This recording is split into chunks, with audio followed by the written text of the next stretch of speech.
Hello and welcome to the Butterfly Project. My name is Lucy, I'm a mindfulness for loss teacher, and every week I have been recording a mindfulness or relaxation video just for the baby loss community, just to introduce people to some ideas and practices that they can take forward.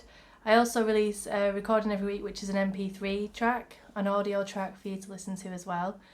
So I wanted to bring to you this week another video which is all around mindfulness, but more around kind of peeling back the basics. Now, I recently had a conversation with Sabrina from the TFMR, she's a TFMR doula, which means that she supports people following termination for medical reasons. And Sabrina hosts some wonderful grief circles, and within those grief circles she creates such a wonderful safe space, but within that safe space she also uses the application of mindfulness throughout the session as well. And we did an Instagram live talking all around just the basics, how does somebody get started, and we also touched upon mindfulness and trauma as well. So it really got me thinking about what theme I wanted to deliver this week, and so I decided to get right back to the basics. Let's talk about starting a mindfulness practice, but starting really small. So let's first of all, let's start with a description of what mindfulness is. So there might be people tuning in today who have heard the term mindfulness but not really aware of what it means. There's lots of wonderful descriptions of mindfulness. The one that I like to use is mindfulness is paying attention in the present moment to whatever's happening. And we're doing this with kindness, with curiosity, and we're also bringing a non-judgmental attitude to our direct experience. So it can be, bringing your awareness through formal practices such as meditation practices, focusing on the breath or sounds or bodily sensations. This awareness that we have thoughts and emotions that are coming in, but also acknowledging that we are not our thoughts and we're not our emotions and we're in fact separate. It's also just paying attention to the wider world, the environment in terms of natural beauty or just our immediate surroundings. So it's present moment awareness. It's being in the present moment, paying attention to something in the present moment. And why is this so helpful to do? Because a lot of us spend so much time just focusing a lot on the future and worrying, anxiety, that's not even a word, worrying or anxiety can come in, and or we might spend a lot of time thinking about the past. And the problem is when we spend time in the future or the past, that creates suffering. It can create extra suffering that we don't need. So we can imagine events that might happen in the future, in terms of baby loss. It might be imagining people maybe asking you difficult questions in the future, such as I had a question once like, "What, didn't you have a little girl? Were you pregnant with your little girl?" And I think the thought of that, oh my gosh, how am I going to handle that? Will I lose my head when they ask me? Will I get upset? Am I going to make the other person feel upset? Or it might be just thinking about the past a lot. Why did I say that? Why did I do that? I should have done that differently. And in terms of baby loss, with me, a lot of it was around, did I look after myself enough? Was it something that I did wrong, which meant that something happened to Ellie's heart? Was it, was it that time that I got really stressed, and could that have affected it, etc. So mindfulness helps us to stay in the present moment. But it also helps us to acknowledge and honour our direct experience with kindness, with compassion, with a real acceptance of what's there. If we're sad, we're sad. But what can we do to try and nurture ourselves in that moment?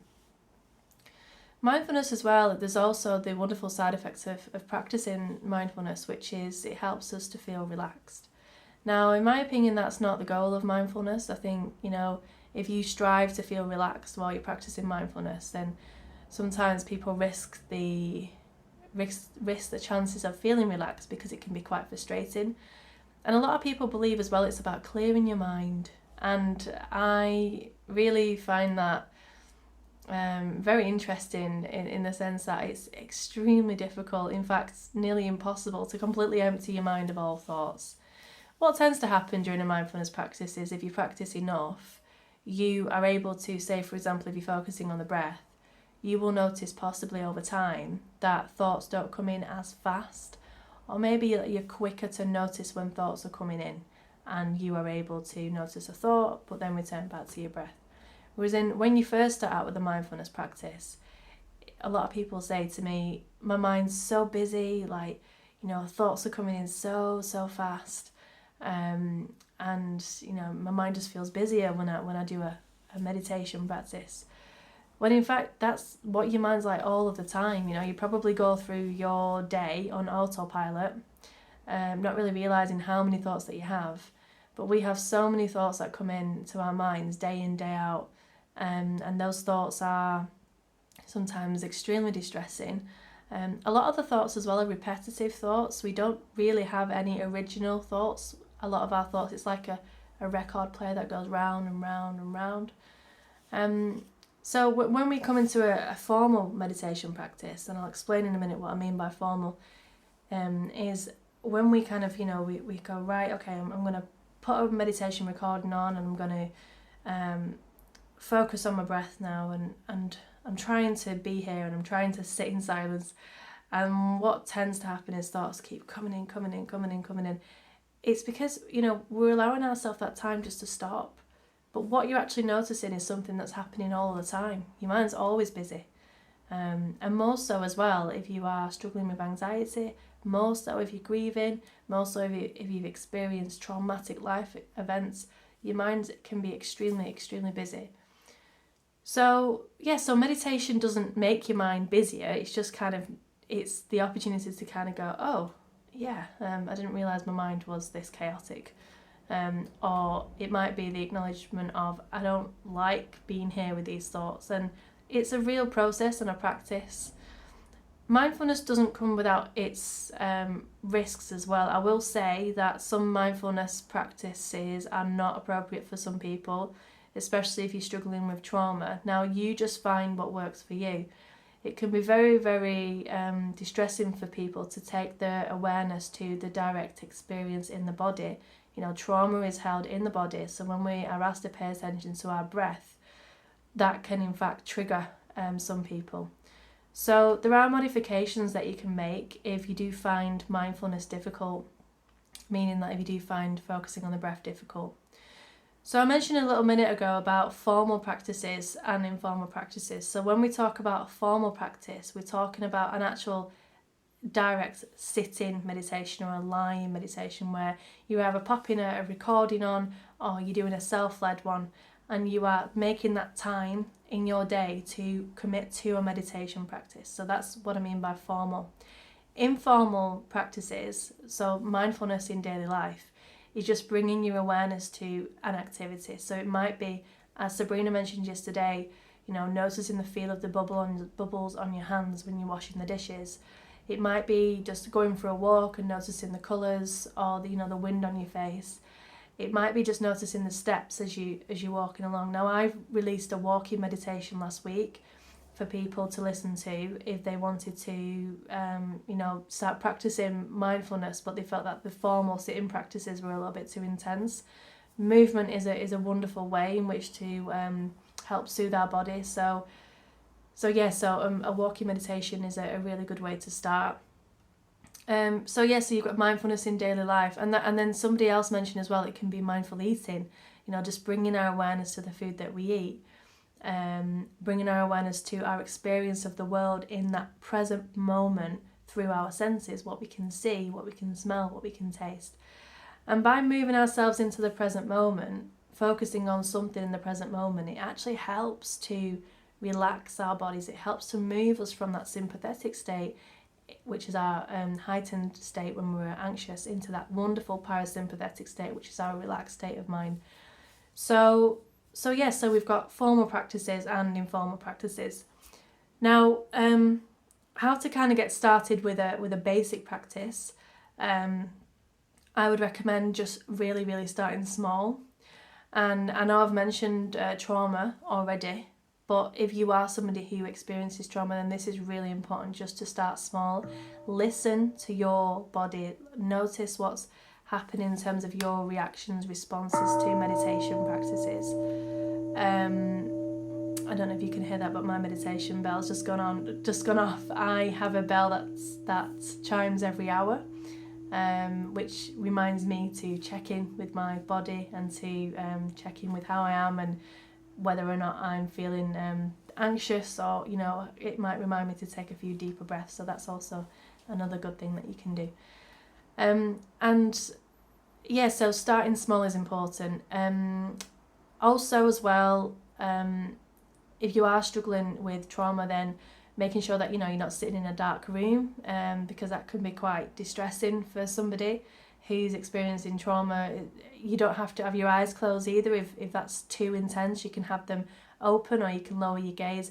And also as well, don't really feel like you've got to follow the person who's guiding you if you are doing a guided practice, because you don't have to do that. You can just make modifications as you go. I know that I think it was Hayley from Time to Talk to You for Mar commented yesterday on an Instagram live, and she said that she just focused on the tone of the person's voice in the meditation track. So I think it's really about finding what works for you.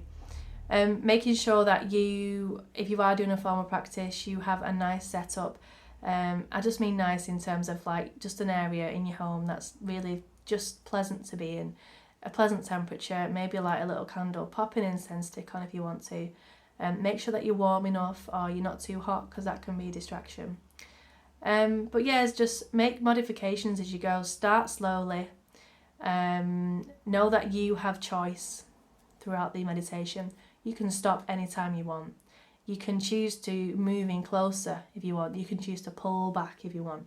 You don't have to do it a certain way, and you don't have to empty your mind, and you don't have to reach a certain state of relaxed enlightenment. Yeah, you just commit yourself to a practice. And if that practice looks like 3 minutes a day, even if that 3 minutes isn't a formal sitting practice, even if it's just 3 minutes of noticing what it feels like while you're brushing your teeth, and just build it up from there.